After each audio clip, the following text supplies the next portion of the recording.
I recently learned that I am, naturally good at boxing. I don't know, like I just went for the class and all that, and few warm-up classes, and then recently we did a sparring session. Yeah. And I did well, so my coach said that you are good, and then I'm feeling good about it.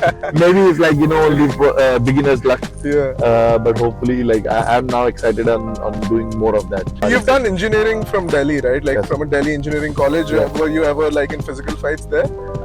Like the place I come from, I've been I've even actually talked openly about it. Like I grew up in a harsh environment. Yeah. Plus I also grew up in a domestic violence environment. So I think I had always had a pretty decent amount of rage before. Yeah. Even though I am the most studious one in my ecosystem, right? Like there, but I still have been in multiple fist fights.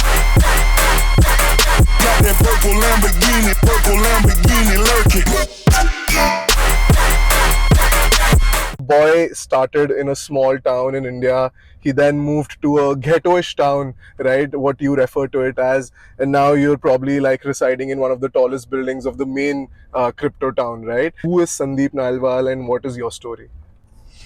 Yeah, I think on a very personal level, my story, has been like a story of lot of, I would say, lot of promise originally, but then lot of failures also, and a lot of bouncing back, right? So promise, when I say that, when even though I was in that, kind of, as you explained, very humble neighborhoods in India and all that, in Delhi, especially suburbs of Delhi, to be honest, right? East Delhi, as we say, in the folk fort, it's called Jamna Par. Yeah. And even there, one of the ghettoish areas over there, and there was a lot of promise originally, because whatever community I was coming from, very small one, right? There I was really smart and this and that. So, but then as I kept on growing, and then went out of my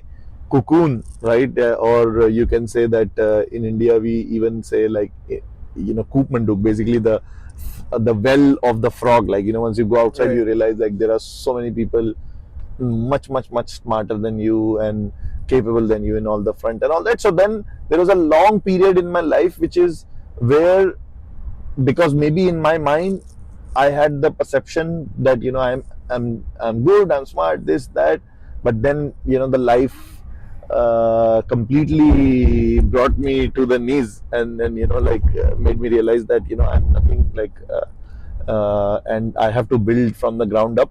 And then from there, I would say a lot of help from my wife also, because I did not have any support before her.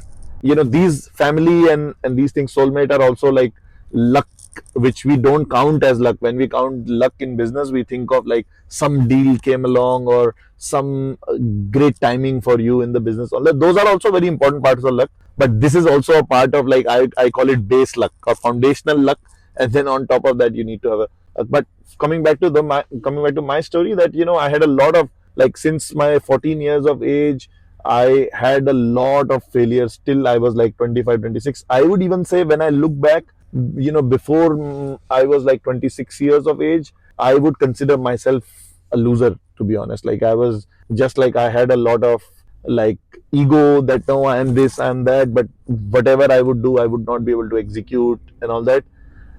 And somehow, basically all I was doing was, I was very self-aware always. I could clearly see my BS. Even now, if you meet my teammates who work around me, everybody will is very, very free to call my BS on my face, that I disagree with this is not right. Sometimes they even pass judgments on me, and I am very okay with that, because I'm able to look myself in the mirror, right?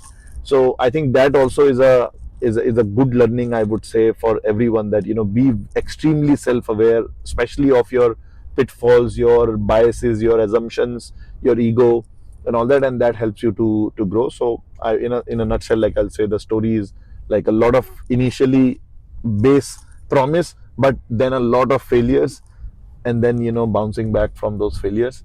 And I think bouncing back defines me also, and it defines Polygons also. people right now, for example, Polygon right now, a lot of people, right, because of a lot of these new layer 2s have come and all that, and they have tokens and this and that, and the market is moving in a very different direction and all that. Like, so then some of the people might start counting out Polygon, right? Like, oh, this like Polygon, because of the token price, which has like actually nothing to do with the fundamentals.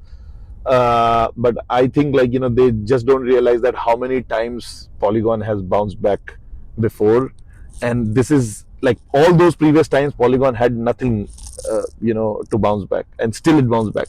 Today Polygon has everything to bounce back, and they don't realize that that bounce back is going to be even more. Purple Lamborghini lurking.